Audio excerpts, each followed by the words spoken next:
Welcome to the Natural Resource Inventory and Mapping Committee, the special meeting on February 4th, 2025.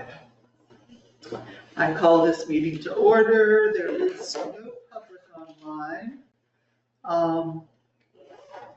And the first order of business then is to discuss our highlights from Jens's presentation.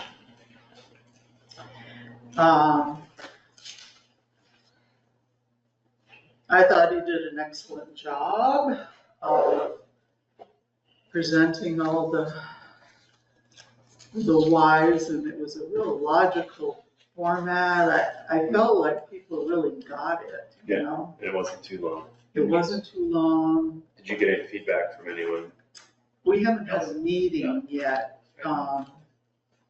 That'll be Thursday night, but unfortunately this isn't going to be a topic to cover because they had already scheduled the Chittenden County Regional Planning Commission to meet with us about something.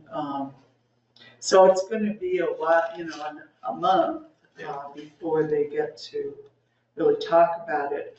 So Larry, the new planning administrator, was suggesting that the way to proceed was to first go through the list of different maps, I guess, and have the, he kind of had each one separate, and to have the Planning Commission discuss what they feel priorities are. I'm not sure. So individual pieces versus an overall. I think so, yeah. But that was one of the things I wanted to talk to you all about. When Jens presented, he didn't present the table that we had developed. Instead, each of the slides had what the zoning administrator zoning was on it, and then the final tier just summarized it, basically. What do we think is tier 1 and tier 2? But it didn't include that table that we had developed. Right. I mean, this. Right, Agree. So the old versus the new. So it's a little more yeah. clear what the change is, if it's going to be more impactful or less, or remain the same, which is, I think, helpful. The thing that he didn't really include was the second column, which was our recommendations. Oh, that's not in. So that isn't on here. Oh, I thought it was. Maybe. We had talked about, what he said was these are the primary, these are the more important ones, but he didn't include, we're talking about no disturbance or this kind of buffer or that sort of thing. Right. Yeah. I guess I'd forgotten it was. Which I guess think it was understood with.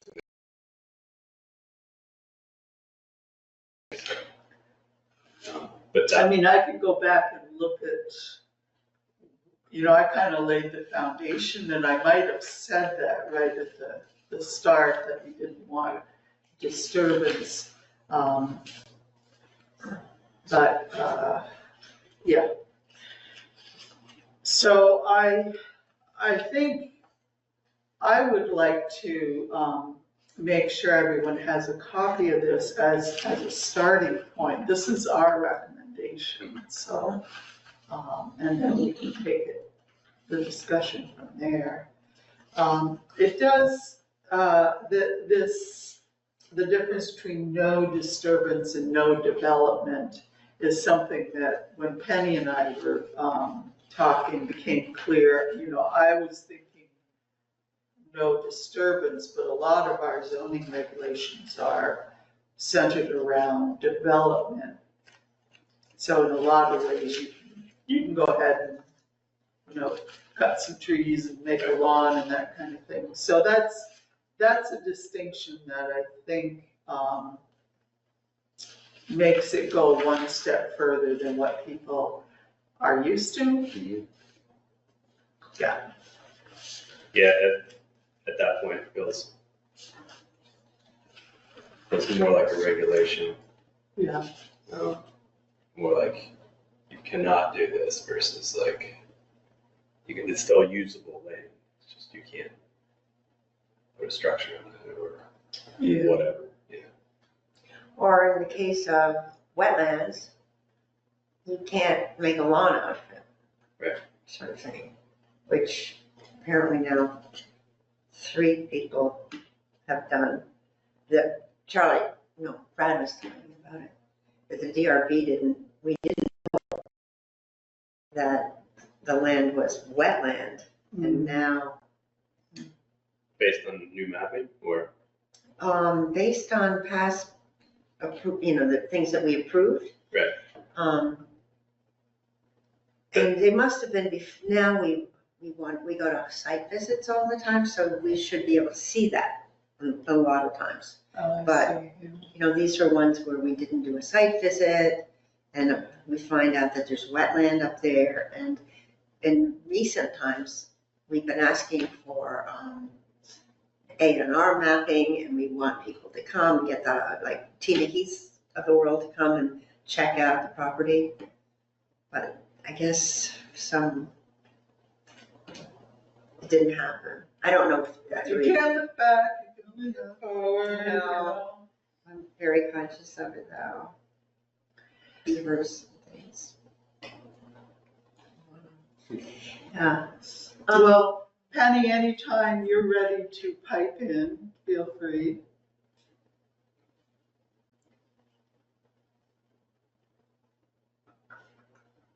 Yeah, anyways, any other thoughts about the talk itself? It seemed like everyone was engaged, which is always I think every person there asked a question or was like, explain that more or. Right, or, now you're saying that about driveways, explain. Yeah. Wanting to know what the bylaws should include, And why. So, and why, yeah. And Knowing why is important, isn't yeah. it? I think Jens is explains that very well. Like, sure, you can do it, but these are your trade-offs, I think he's very. Yeah.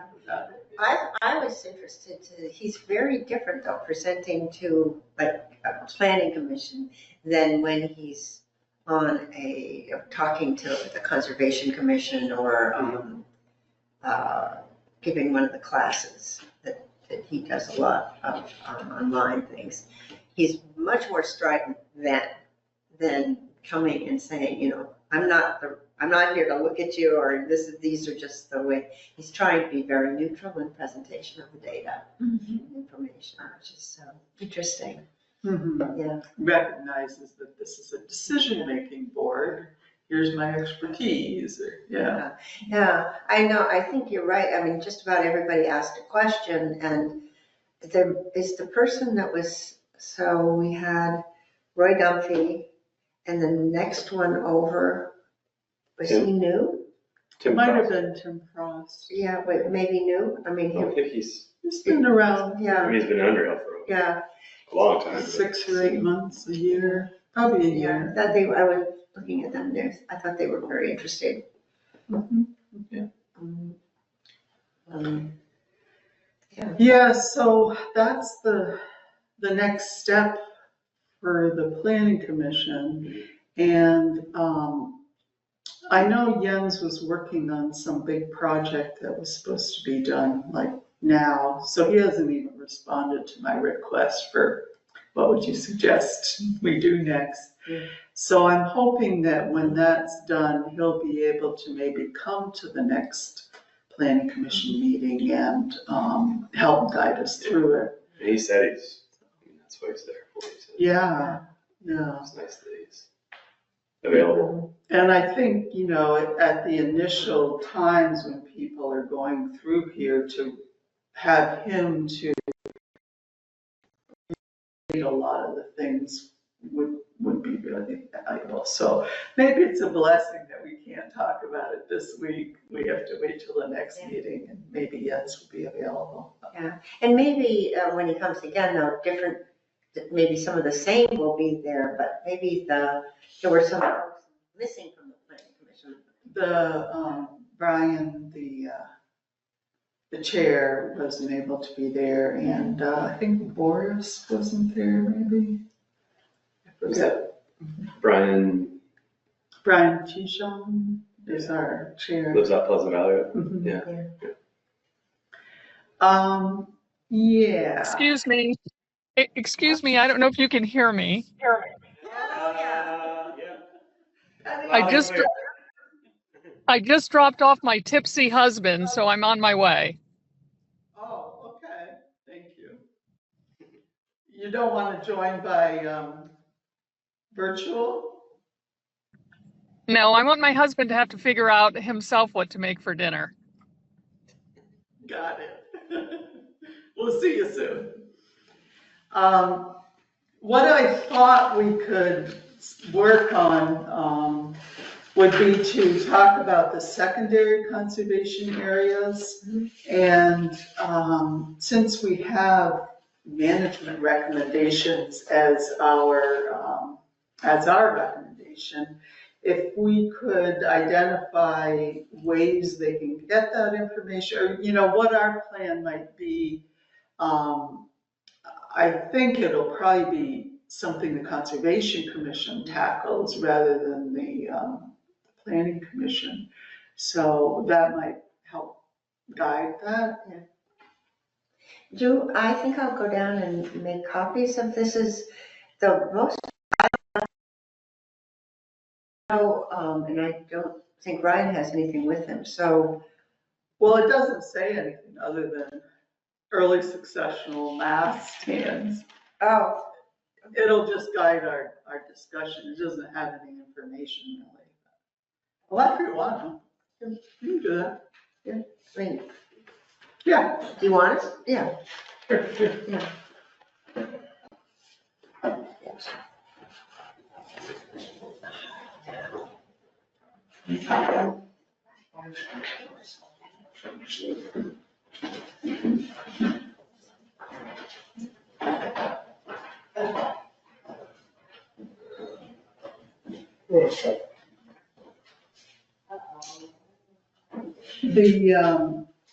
This book has some sections that talk about conservation strategies, sort of non-regulatory and regulatory. So for example, for mass stands, it has connect landowners with incentive programs to aid with possible financial and technical assistance, encourage residents to enroll in current use. What if you only have a few acres, right? Or work with the forester to plan for long-term health of the mass stand. And then regulatory would be establish development design standards that cluster development away from mass stands with a surrounding buffer. Which is covered in some ways in some of the other It is. things we discussed, right? The mass stands is part of the secondary tier. Right. But I'm just thinking like cluster development is kind of. What happens in single family home developments, right? Yeah. But I mean, I feel like some of that has been, like with the center designation and like, those are more dense. Oh, the villages. Village designations is, I think, meant to encourage dense development. But more of our subdivisions will be outside of the village centers right now. But I'm just thinking, like, we live in a subdivision that's new, and that was clustered. I don't know whose idea that was, but I don't think it was the landowners. So we have 80 acres of common land, and we have, our lot is it's in 10 acre zoning, I believe, or 10 or 15, and we only have a 6 acre lot, so. Oh, interesting, okay.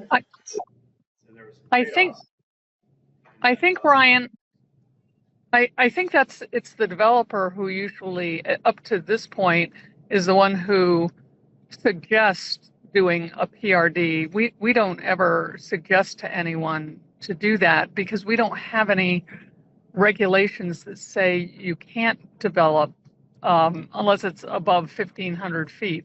So it's really the developer that comes to us, and it's often because it's cheaper to maybe to put utilities in if you cluster, or there's wetlands. I mean, if it's wetlands, then you can't have any building envelopes on wetlands, or if it's steep slopes. So those are the only things right now that limit us, are steep slopes and wetlands. Okay.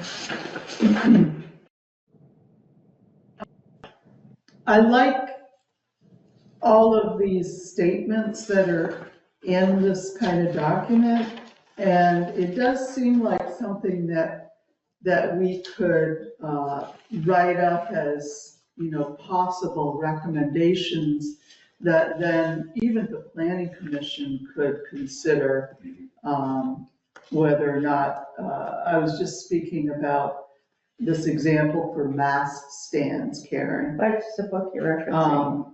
It's really how to do this work we're doing, right? And some of the non-regulatory things talk about connecting with existing programs like current use or getting county forester help. And then they do have a regulatory strategy which talks about designing development away from mass stands with a certain amount of buffer. So I think for the planning commission, knowing these options that would really help, I think would just help guide them in their decision making. So Sandy, are you saying the tier 2, you'd like them to know both the regulatory and non-regulatory for the tier 2? Well, The tier suggestions. 2, yeah, I think so, yeah. Okay. Management recommendations. Yeah, I think they could. So if we want to, let's see. Oh, there were other things too. Yeah, for mass stands, you said, what was the first one you said? Like a grant program or a? Connect landowners with incentive programs, yeah. Which means current use, I guess, right? Or, Well, the Well, carbon sequestration. It also, sorry, I'll be there in just a minute. I want to say there's a acreage limitation on that as well. There is. Yeah. I don't know what it is. I had a friend that went through it, and he has 50-ish acres, I think, and that was like, they were like, really? Oh, well, so they're looking for big looking chunks. for hundreds of, usually.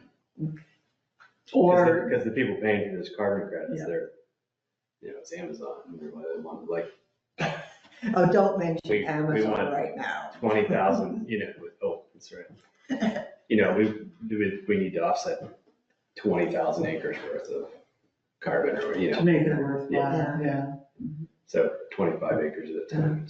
But I think it's just up to the landowner to go through the process. And,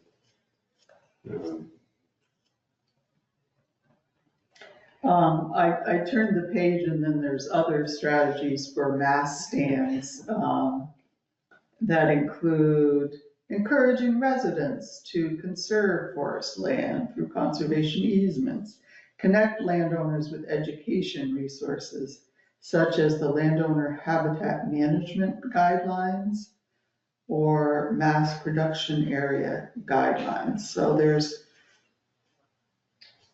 a lot of stuff. I wonder where that is. Is there any process that the town goes through with new homeowners and landowners? Like Here's a, your like a permit. welcome to town, like I know. a welcome packet, like Yeah. these are the things that you will experience when you move to Underhill. That would be good. Yeah, that actually would be something to work on, that we, when you move into town, it's been so long ago, like 40-something years, I don't really remember if we got a welcome, or, oh, here, or did we just get the tax bill when it came out in July? Welcome. That's the welcome, whatever. So I don't really know, but I think that would be a really good idea to have a packet like that. Yeah. And Maybe then, even just like, you these know, are our recreation areas, these are our, Yeah. this is what you're gonna see on your property, or if you're a landowner Yeah. of that size, these are the animals you're gonna encounter, this is the compost, the guidelines that you want to yeah, adhere to. And that's when, right. when are you thinking of that? Like just any new resident in town. Sort of a welcome. So, Land, I guess it would have to be an owner. I don't know if it'd be hard to do that with. that's a great idea, because I think when you're developing, that's one way to get somebody informed. My concern is always when it passes to the next person and the next person, and the next person, who knows those restrictions, for instance, that we put, or even looks at those decisions, so I think it's great if subsequent landowners can always, there's some way to find out who's new in town. That's a great idea. Actually, I think that would be a really good idea, if I'm understanding, because it has occurred to me, that when someone buys a property, they should become familiar with certain requirements that we have. Like, Yeah. I'm just even looking at the Shepherd's Way, that's across from the sliding hill. There, we were really clear that those houses could not cut. They really had to use screening and not, well, that first house, you can see from the road because they cut Right. all so things like that would be nice to include. Right. Or this is, I'm trying to think of a place. Some of my neighbors, we have new neighbors, and they, one's sort of sad. We have a new neighbor that's bought property way up in the woods, but he happens to be into, being very careful with things, and he actually called, ANR folks to come out. And I think it was actually the wildlife people that came for some reason, but he wanted to know what he should be doing about crossing a wet area that is Vernal Pond, for example. Things like, it's very, very cool. So Karen, maybe the Conservation Commission could actually meet new people, could introduce themselves if they felt like it, like make an appointment with them and introduce themselves. Except we don't know. I don't know. No, how do we, I think there must be a way to find out Yeah, who is new to town. the deed has to come through the town. Yeah. Whoever gets a new tax bill. Would it be legal for us to find that out, do you think? Is that okay? That's It's public knowledge. It might be a hassle, but for somebody, but sharing, but that'd be a great idea. I mean, a lot of people might not know these are the valuable things about Underhill. Right. We've got these resources and Right. whatever, state parks and. And the rec committee and maybe all the, but one of the other things I think that we should think about on the side too is with the DRB. Jericho has very, are we being recorded right now? Oh, okay. Yes. Jericho has very minimal decisions, and they don't reference their regs often on their decisions, but one of the benefits of it is that it's really clearly a few regulations, what's happening, like no clear cutting here, this, that, or the other, as opposed to our decisions which I think are important to be long, and we reference the regulations and we make sure we address all the regulations. I mean, I'm all for a long decision, but I've also talked with the DRB before and Charlie about creating like a smaller decision that then references the larger decision. So if you handed somebody our 20-page decision that buried in it, it says, there's a 50-foot buffer, no cut buffer between you and your neighbor, like who is going to see that 3 homeowners down, but maybe a clear summary of it, something like that. Maybe we have to figure out how to do something like that on the DRB. Although, I mean, it's not quite as bad as that. It's sort of at the end, the decisions and things. Yeah, but how many people, I mean, I've had a wading decision through even it as a newcomer to that is challenging. and remembering. I mean, I don't even remember the decision on my own land from 15 years ago. It might have said something about clear cutting. I'd have to like open it, figure out where I put it in the files and the like. So if it's something short, it might stay in a memory more, I think, or an additional short summary. Yeah, no, I mean, that makes sense. I was just thinking, well, who's going to do that? I don't know. I mean, I mean, all of this is great hopes. This is Yeah, just like throwing all, like happens right now in larger administration, throwing the spaghetti on the wall and saying what sticks and what doesn't. I mean, I think that's a really good idea. It might go with the deed. Clip it to the deed. Right, maybe, I mean, I can remember what is in my deed about the water and what you can't do with the water. Oh, wow. It's a kind of interesting, very far ahead thinking though for. Sort of thing. Yeah. So, yeah, I mean, that's a good idea. A welcome packet. We can talk about that. And to have it more specific, I think you were probably saying more specific to that piece of land, right? I mean, we could have just the general welcome, but maybe if it has a mass stand on it, then you give them something on mass stands or talking about their mass We stands. could, but I was thinking just the general, like, especially this secondary conservation, like, these are our secondary conservation areas. These are recommendations of what to do in them or what not to do. It's your property. You can kind of take it or leave it, but Oh, going back to this one, an awareness, I guess. yeah, for the ledges and cliffs, et cetera, tell us, would we not develop more roads need to avoid rock and outcrops? Also, the percentage grade of We didn't get into the steep slopes. the steep slopes. We didn't, do we want to? Is that already covered in regulation? Yes. So, Yeah. Oh, so just leave it. I think it's important for the planning commission to keep in mind that these are to maybe add on top of some of the other regulations, like the steep slopes. got it. Yeah.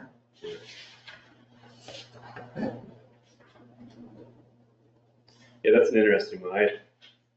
I've worked in natural resources for 30 years and I've never really thought about ledges or talus or cliffs. Like, I guess because it's not developable property.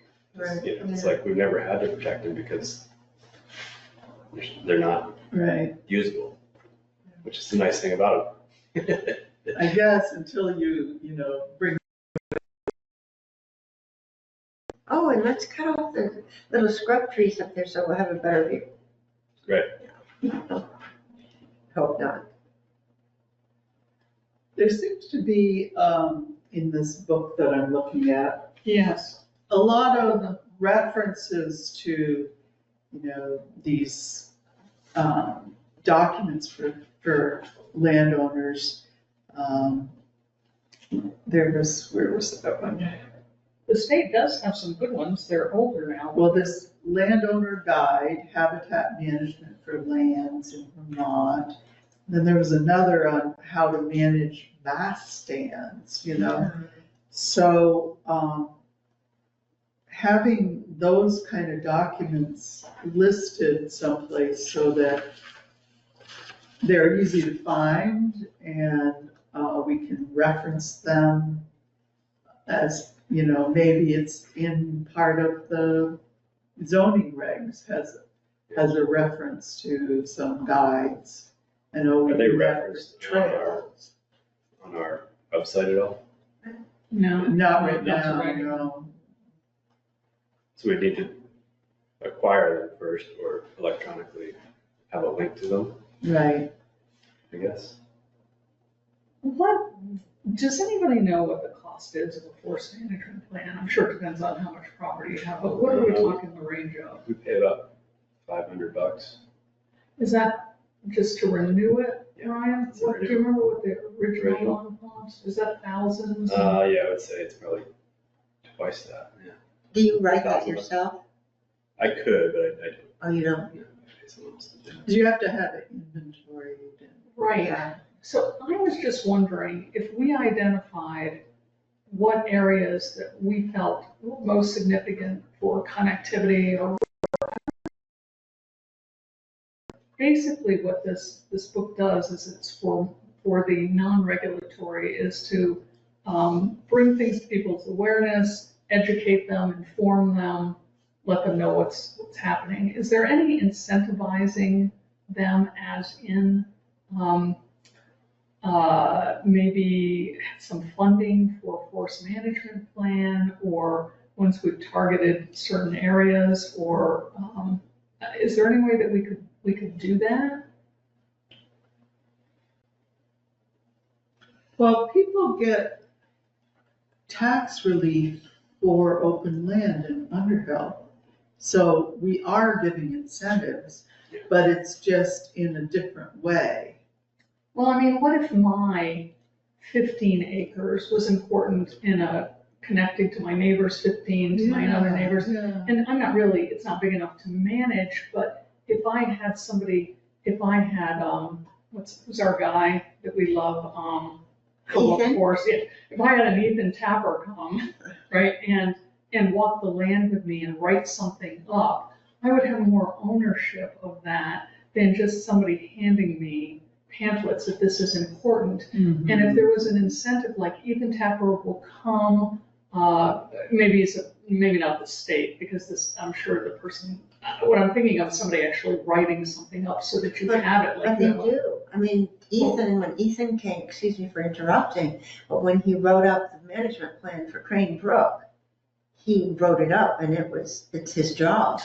Well, I mean, right. So I mean, if we would be able to give people a discount for that or something, like encourage me, what would encourage me? Oh, I see, a discount from To know. their taxes? No, I just mean for the management plan. If it costs Ethan Tapper $1,000, if you say, oh, Penny, you've got some mass, and your neighbor does, and this is an important area, here's some literature on it. What would impress upon my brain even more is if we gave, for $300, you could have Ethan Tapper come out, as it would be $1,000, but some funding, and do a management, or not even a management plan, just something like, this is to identify what's on your land. Because there's some way that we can give people a more visual or more physical hands-on, because I remember that more than somebody just reading a pamphlet for maybe the important areas. I don't know how you do that. I mean, this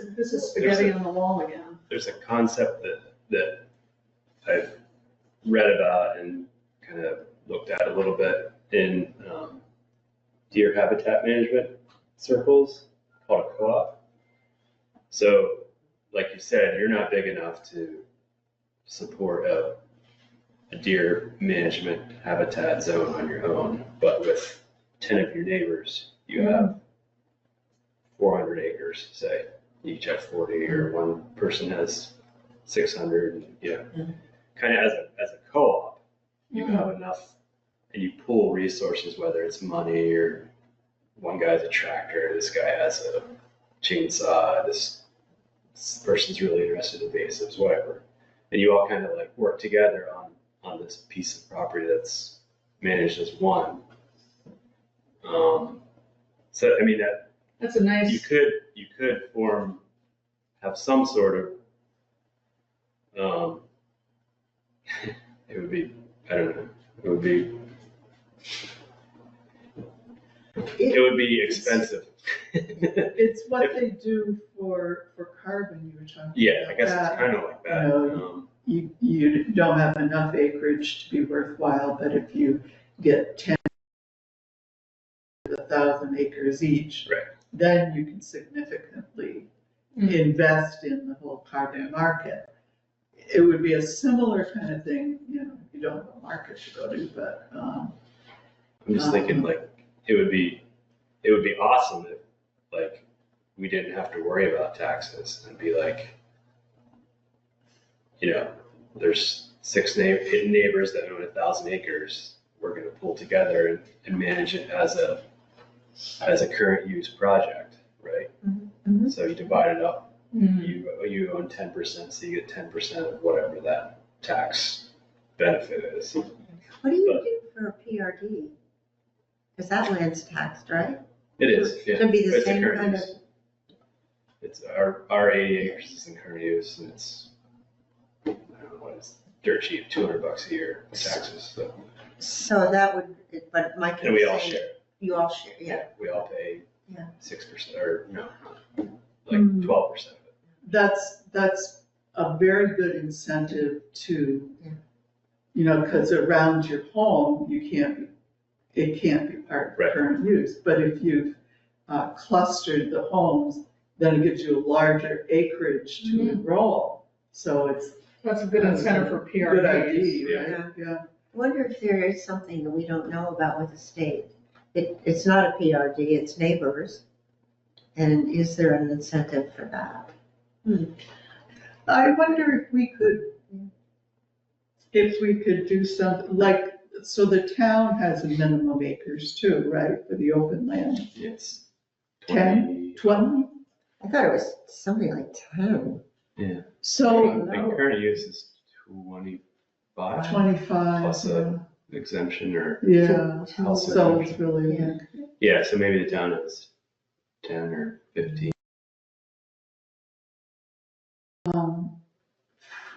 what if we ask the question, if we have smaller landowners, but they live adjacent to each other and, their houses are all here, but combined, you get 15 acres, can they, manage that together? And, it might be a way to involve more landowners in some of these incentive programs, and at the same time, be able to talk about how they might manage that habitat.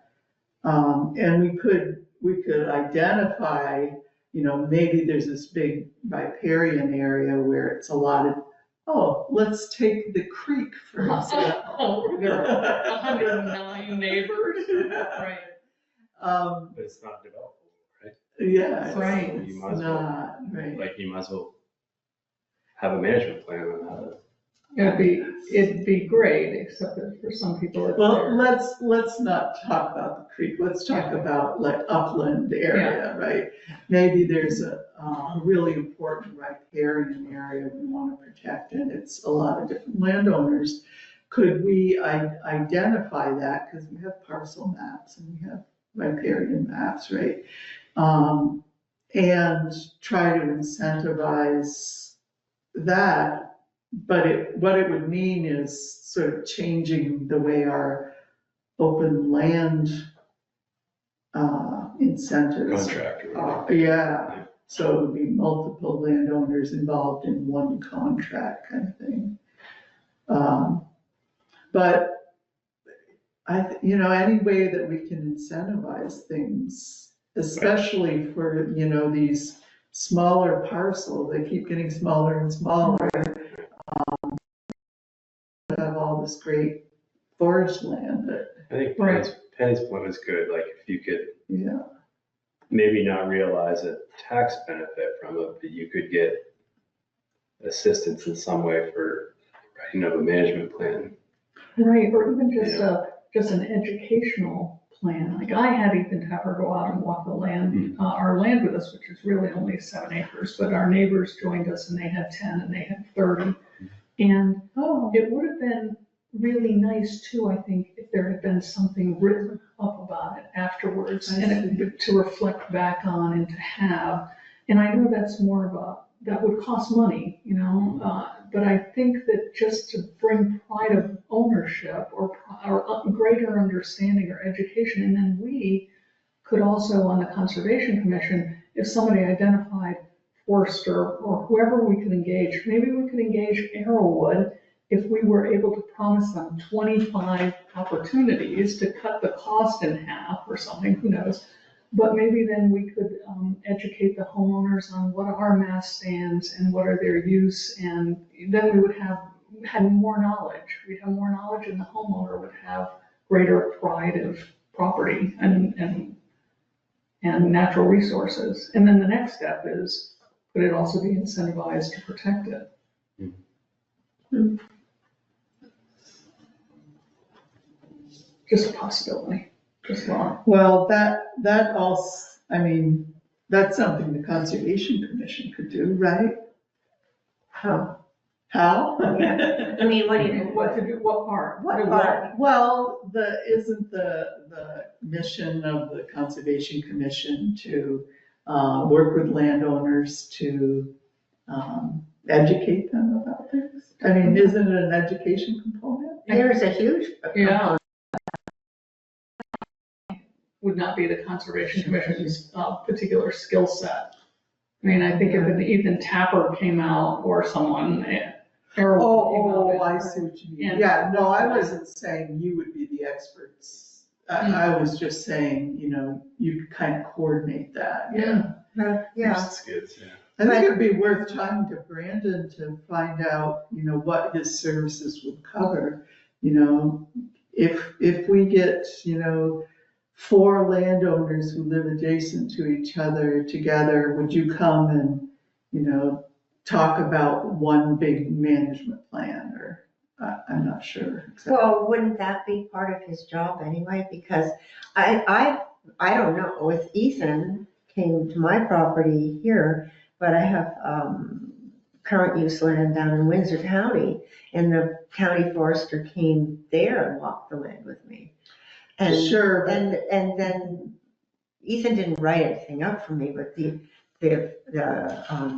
county forester did write up some quick things for me. I was having him come because I needed to redo my current use Yeah, plan. typically they have to do Yeah, an inspection Yeah. of some sort every time you renew your plan. yeah. So with that regard, then maybe our forester, is it priority, the current use that they focus on, or is it, Yeah, I think it's just, they take the management plan that you had written Yeah. by your consultant forester, and they are like, yes, you've adhered to this, Yeah. your management plan. You're not outside of that box that you were put in, whether it's, wildlife or, Mhm.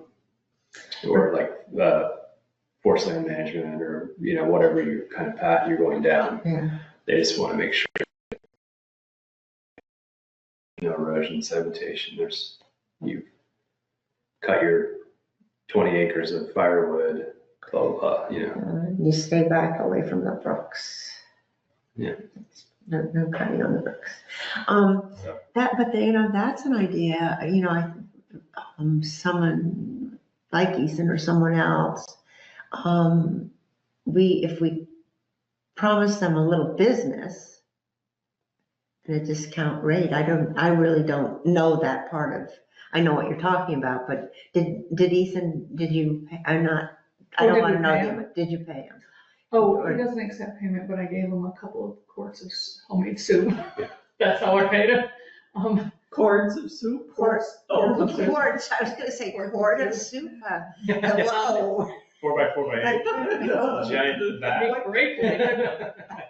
No, so he doesn't accept payment, but he also doesn't write anything up, so I'm kind of always thinking of the next homeowner. So I think and you folks, I think, maybe because you live on bigger properties, you think of management plans, but I think that maybe what I'm thinking of is people like who live around the swamp, as I call it, or the wetlands, or where I live, right adjacent to it, is we all have smaller properties that aren't really significant in themselves. But if I could get somebody to write up something about my property, or me and my 3 neighbors together, this gets passed on to the next homeowner, and maybe the Conservation Commission looks at it and can tell us, what the mast stands mean. And, so I really needed more. Ethan was great walking around talking. We wouldn't be able to tell you one thing about what he said 5 years ago. We wouldn't remember that now. And the next homeowner wouldn't either. So if there's some way that it can be documented, and I don't know that it has to be an official, management plan as much as an identification.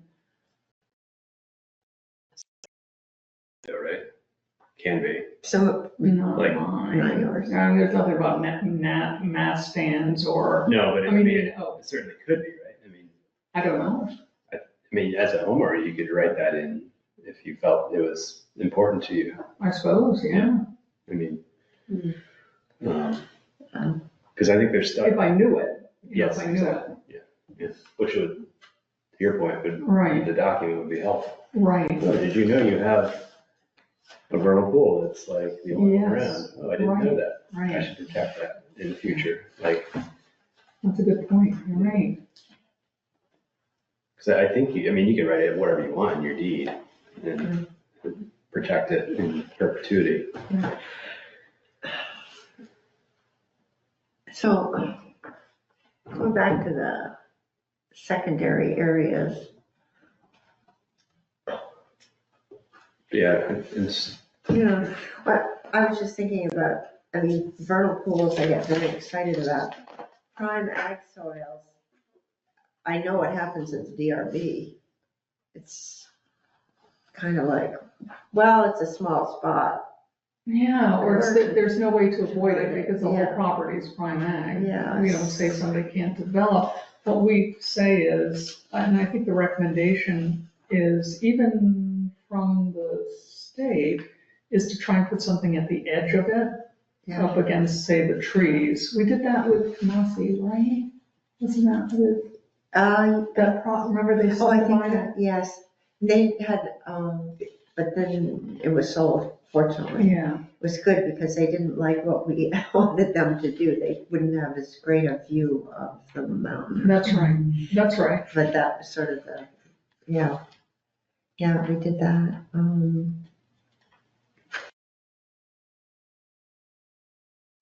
So one of the things I heard you guys talking about the mast stands, I just want to mention, for instance, I happen to be looking at that this evening because I was my husband's DD, so he was boozing it up at Salt and Bubbles or Salted, is that the name of it? No. I think so. Yeah, Salt and Bubbles, and I was at Hannaford's waiting for him in the little snack bar. So I brought my book with me, and I was looking at mast stands and trying to understand a little bit better about that. And I see that the regulatory was, for instance, with a PRD to have an easement relative to the mast stand, and that you should talk to Fish and Wildlife, for instance, to talk about you need to identify all your mast stands in town, the important mast stands, and then talk to Fish and Wildlife, and they will recommend a buffer around it. And the buffer could be smaller or larger, depending on where it is and how important it is within the woods or within a particular landscape. So, and then for regulatory, it was an easement around it. So we don't have that, for instance. We've never identified mast stands and said, oh, we need to have an easement around it, No, we could ask for that though. Yeah. We could ask, that's not on any of our, Right, because we actually haven't even identified mast stands to date, Well, that's one of the things Aaron did, right? Right, but coming from the DRB hat. we More don't- specifically. Yeah, we don't get that, but Right. we could ask. That would be a good thing to include. Yeah. for instance, as not just a management recommendation.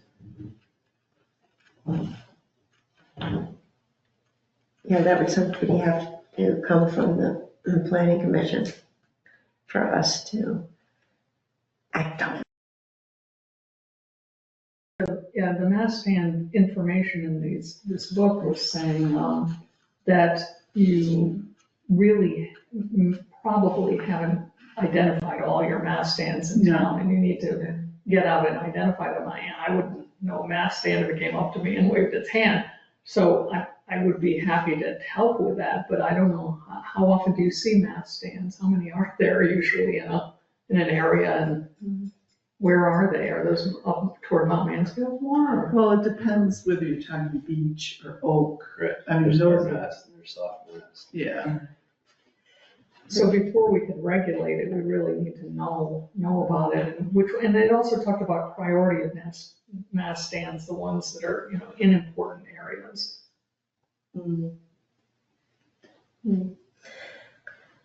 But that then requires you being allowed to go on people's properties, which is a whole other thing, right? Right. Mass stands, I'm always drawn back to the one up at Smugs. It's Oh, on no. Morse Mountain.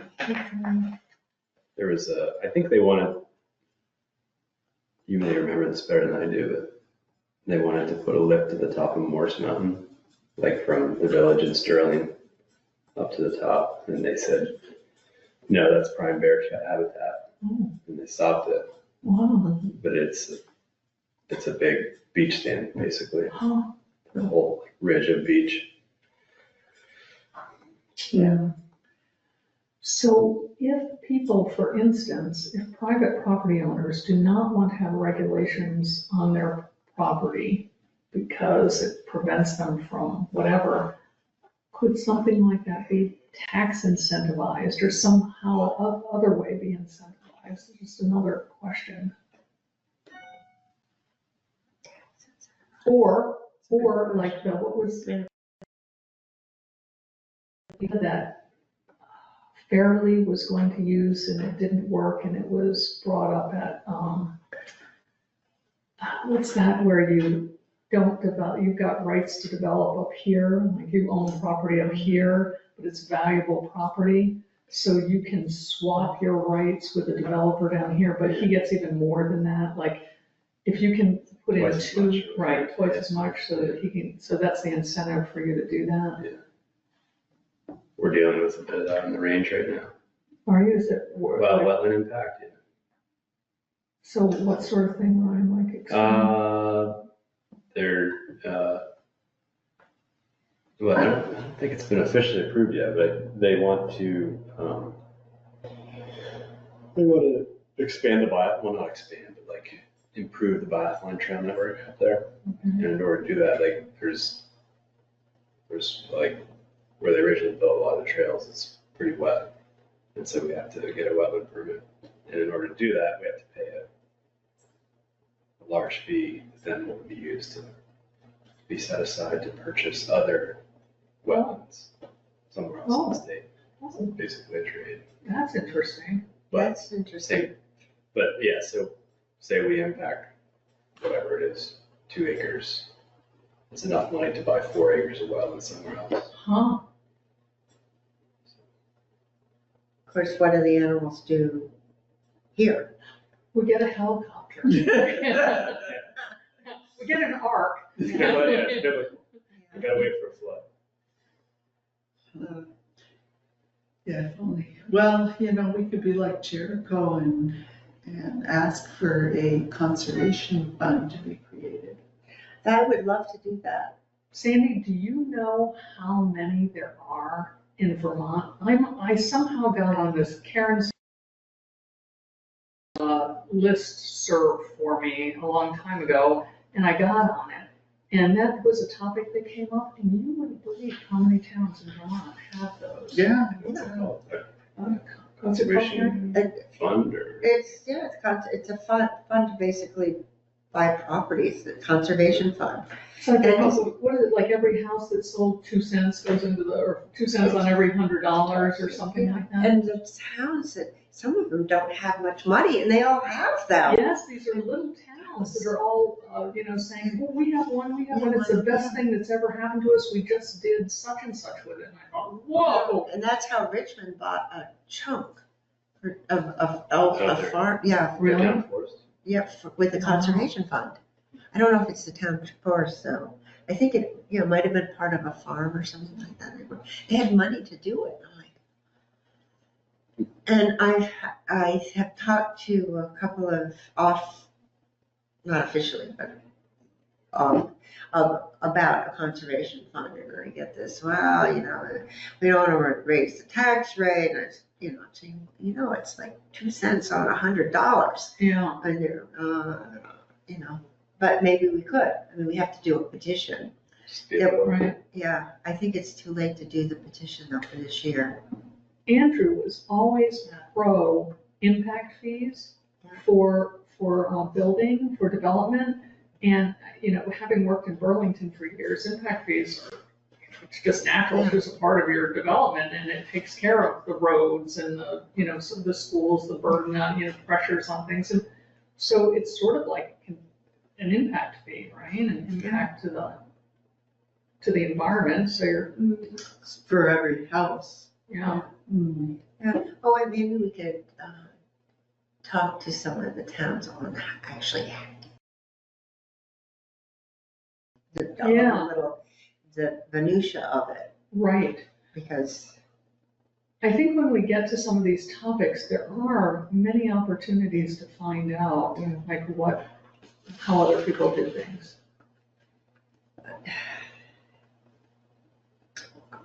Successfully, hopefully. Yeah. Yeah. Well, where are we at? Yeah. Right. So we talked about mass stands and ledges, and we're down to natural communities. Yeah, that raises a question I had. So here, Jens is including everything as a natural community, whereas Arrowwood mapped things in forest blocks. And as it is here, we aren't using that information at all. We aren't Right.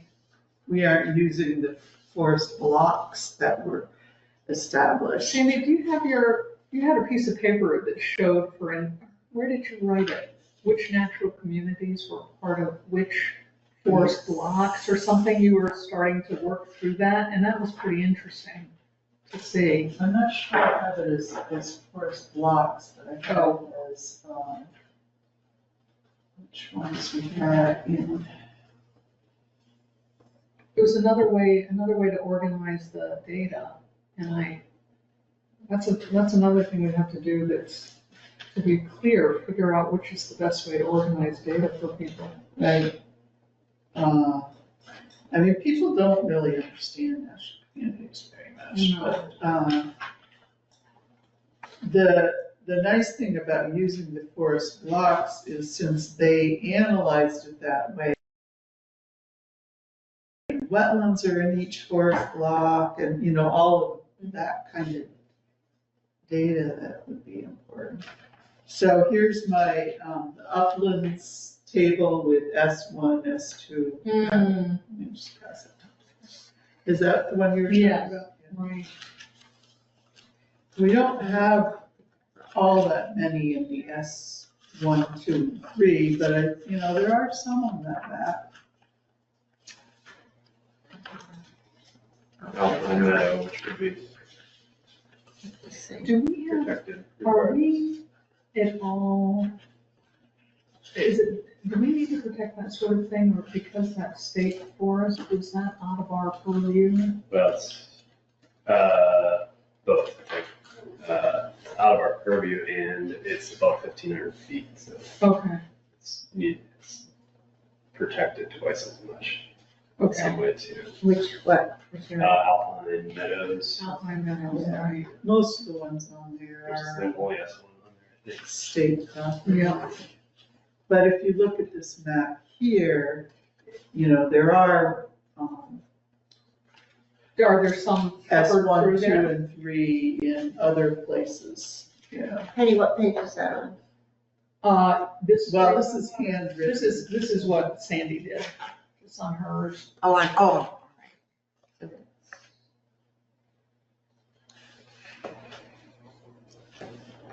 No,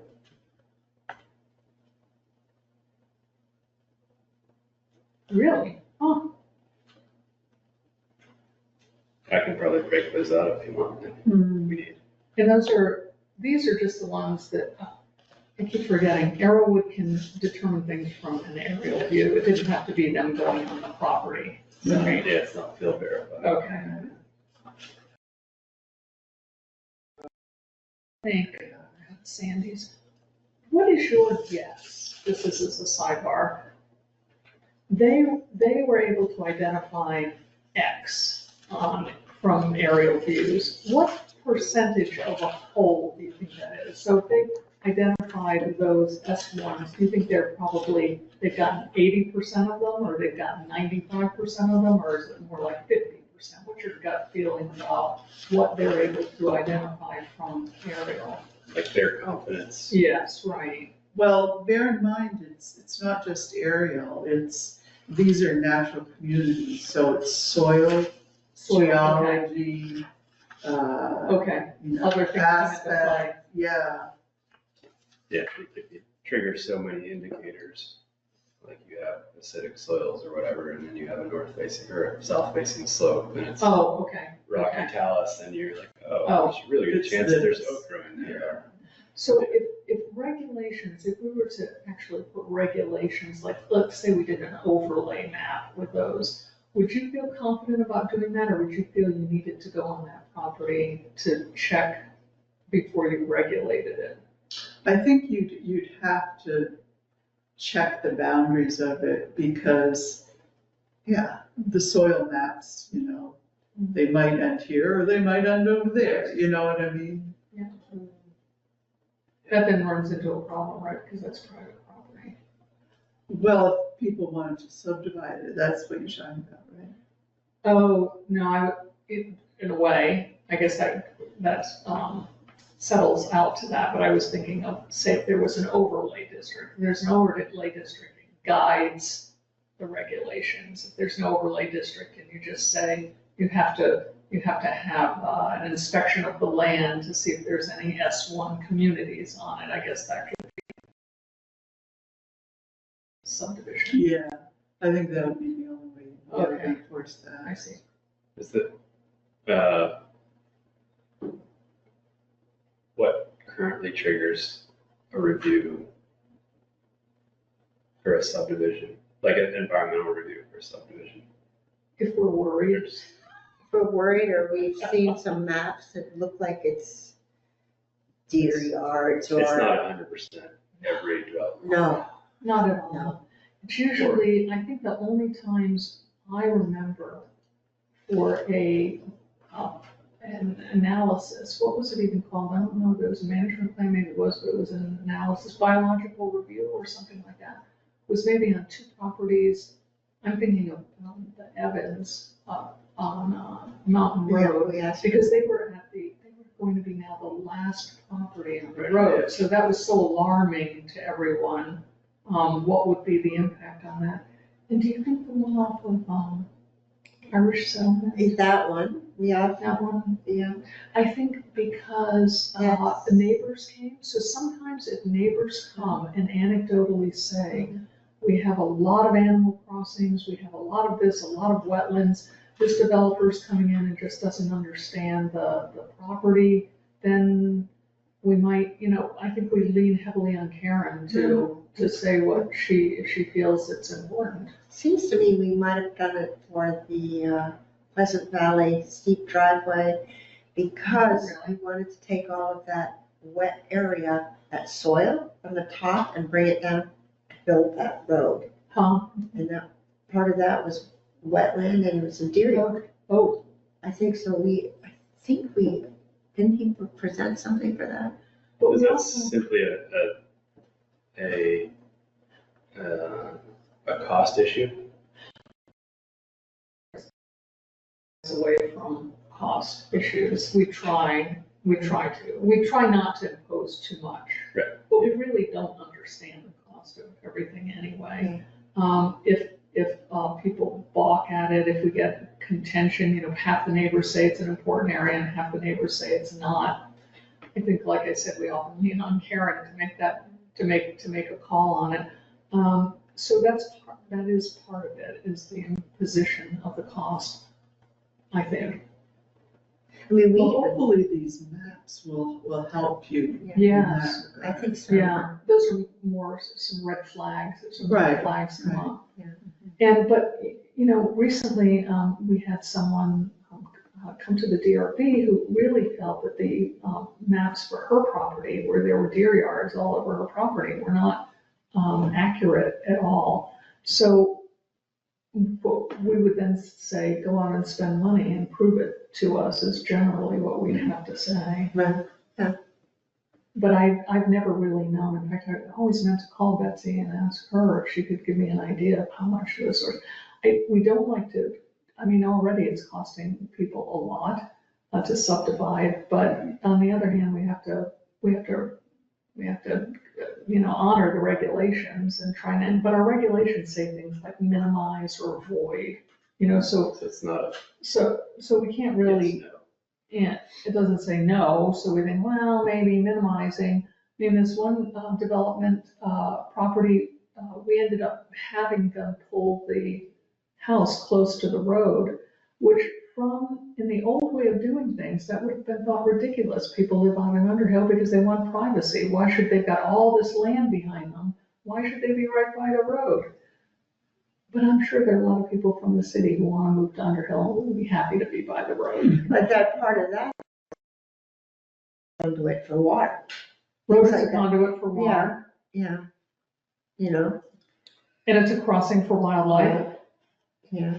Like literally a conduit for what? Like, Well, when you think of roads going into the mountainous area and it rains, isn't that, right. yeah, that's what I'm thinking of. yeah. And then Like that, erosion sediment. yeah, that's what I meant. I shouldn't be so. No, I didn't know if there was there's public water, No. line or something. No. Not too much of that in Underhill. Yeah. So can we go back to the forest block thing? Mm. It really bothers me that we had all that work done, yet we don't seem to be going to use it to inform what we're doing. Mm. Yeah, because we don't, it's true. I'm looking at it from the DRB. We don't really, I was thinking of, didn't happen, but it was going to. It was land, it's all forest. And I think it was used for sugaring. But they wanted to put a house right in the middle of that block of forest. And so we talk about forest blocks, but we don't do anything to protect them. Right. Because, Yeah, in particular, I'm thinking about, we don't really have a map of the core forest, but I think it was, where was this? Did they write up about it, or was it just like Biofinder? Anyways, the point I'm making is the core forest is the interior forest. And we don't really have a map of that. Because I think what they did was they took that core forest and area, I forget what it is. Are Like you talking about 1,000 Arrowwood? Is that? feet, yeah. Okay. So that it was protected from roads and Like driveways. a buffer of some sort. Yeah. But knowing where that core forest is and, knowing that if you're gonna fragment things, that's really gonna be a serious issue because, when you hit that, then it means that you shrink the forest another 1,000 feet or, I can't remember what that is exactly. But I'm surprised we aren't presenting it in that way, Mm. yeah, that would be sort of helpful, because just thinking about, couldn't do anything about it, the off Pleasant Valley Road, how it was all forested, close to where the stone house is, where that is. So on the other side, there were, I think somebody made 10 acre lots for all those houses. And some of them were sort of respectful, trying to put their houses close to the road. But there's one in particular that's there, and it's not close to the road, and then they clear cut everything. Right. And what's beyond that is just forest. Right. Yeah. And Well, Andrew tried. He couldn't do anything about it because it was a development subdivision that was done in the 70s. But right.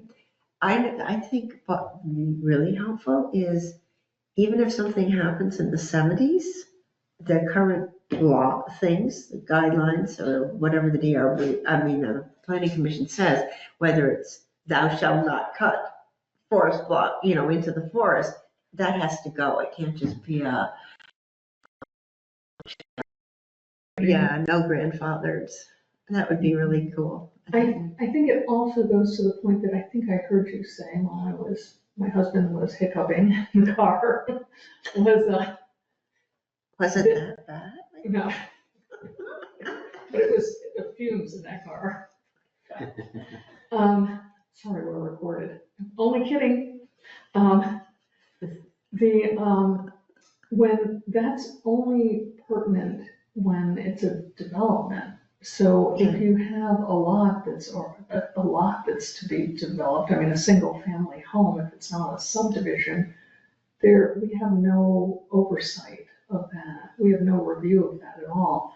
So how Andrew used to look at things, like say it's already a subdivided lot, whether it was 3 years ago from a subdivision or 10 or 20 or 50 years ago, he looks at the A&R map on it and the overlays, and he would see where there's hydric soils, or he would see where there was deer yard.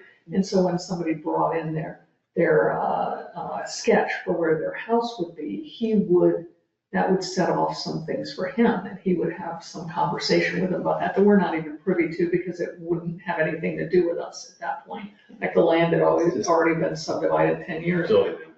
Yeah, building envelope, or this could even be pre-building envelopes and pre-DRB.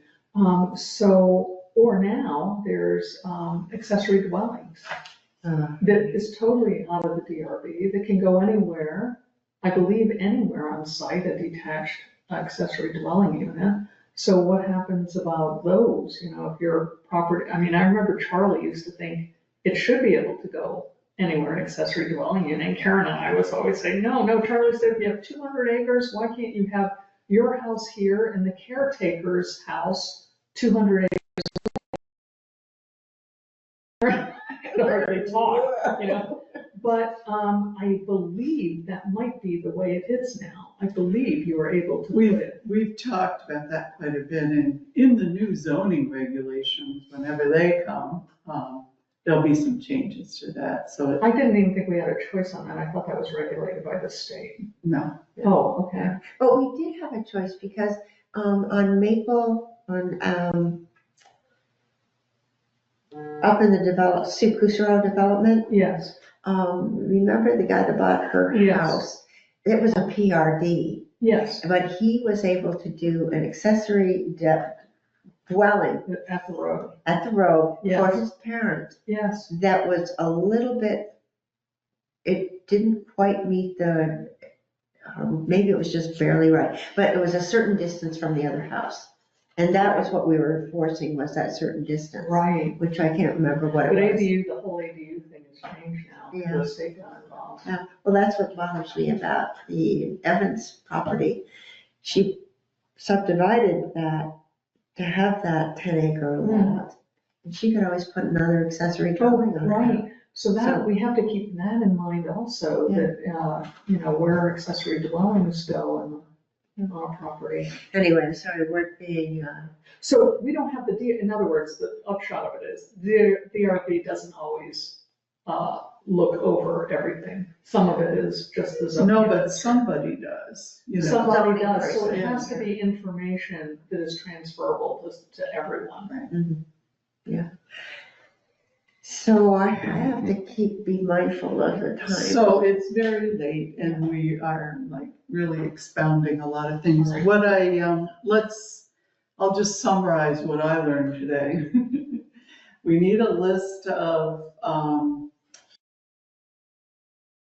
documents for landowners. Yeah. We need a list from, this kind of document that, gives you all the different types of management or regulatory options that might be available. So it's sort of a pick and choose. Which is page what of what? Is this the mapping and it's page, is the mapping What page is that? page? There's, Just at for the back, example. there's a bunch of. Oh, there's no page numbers or things for us to look at. Actually, in the appendix was where I found the one that I thought I was good for us to look at. So we all have PDFs of this, right? But I need books because I don't have good eyes. 108 is Appendix 8, that's what it is. Appendix A, yeah, and the map. Strategies and components. So that'll be a helpful thing, and then if we have that list, we may be able to come up with additional suggestions, like creating a conservation fund, or some of the ideas that you all have talked about, pooling landowners and. Co-op. Co-op, yeah. Yeah, and then the new landowners guidance Yeah, or new. so some of this necessarily is more conservation commission, the welcome Yes. packet or Welcome welcome, packet. and you get And- syrup too. Yeah. Oh, you do? Okay. The little syrup, yes. And So- possibly, some, not forest management, but conservation, or what would you say, of having somebody identify what's on your property for you and write it up? A tour of your property. a cruise, A report, Crew. yeah. Property report. inventory, Yeah, you're right. it would be I would more of almost- an environmental. Yeah, I would almost call it management, some sort of management document, because it should be like, Like, this is what you important. have, and Yeah, this is- okay. what we highly recommend Yeah, as a management, would come from our guidance Mm, documents and our mapping of natural heritage. Like mm-hmm. I think it's great to identify what you have, but if there's no sort of I'll follow up with that, right? push to be like, Yeah, this is why you should, yeah, and I think, like, this is why you should embrace this, or then it's like, oh, well, I think we can talk about it, but I think it's also good to have it in the document, at least, Yeah. like, somewhat in the document, that a professional would say, Yeah. like, this is a mass stand, these are important for bear, and this should be protected, or something like that, and then we could follow up. okay. Well, so those are the things we've thought of, and maybe for our next meeting, I can work on getting some of those, and we can add to it so that when we get to that for the planning commission, we have some conservation commission can consider that, what options they want to take on. And then, so this meeting of the planning commission, we won't talk about this, it's getting late, right? But I'll send you the agenda for the next round, so it'll be in a couple weeks. If you wanted to come to that, then we would talk on that. So I'll try to get Jens there also. If Oh, not, okay. we can just, do what we can do. And, as far as the next meeting for us,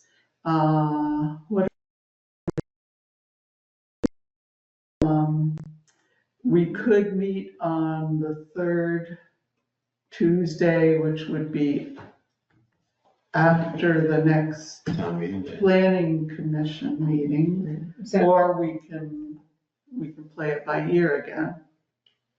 Wait, so the planning commission meeting is the 13th, Mhm.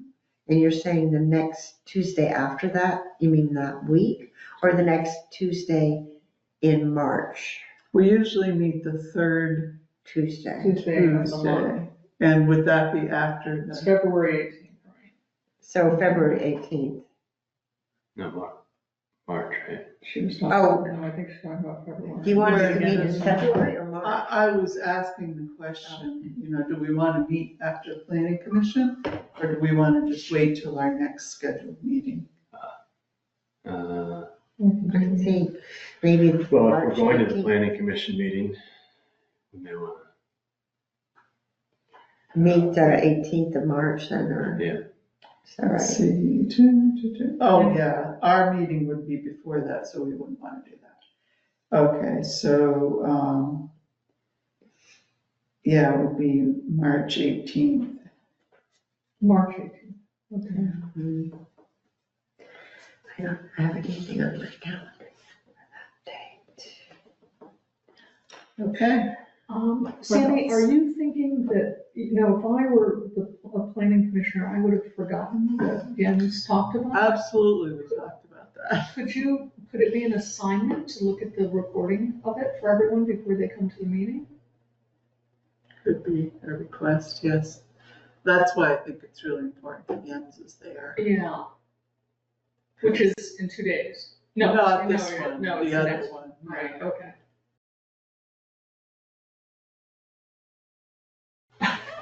That's important. Don't you remember? It was really important. Okay, so do I have a motion to adjourn? I make a motion to adjourn. And I'll second it. All those in favor? I Thank you very much.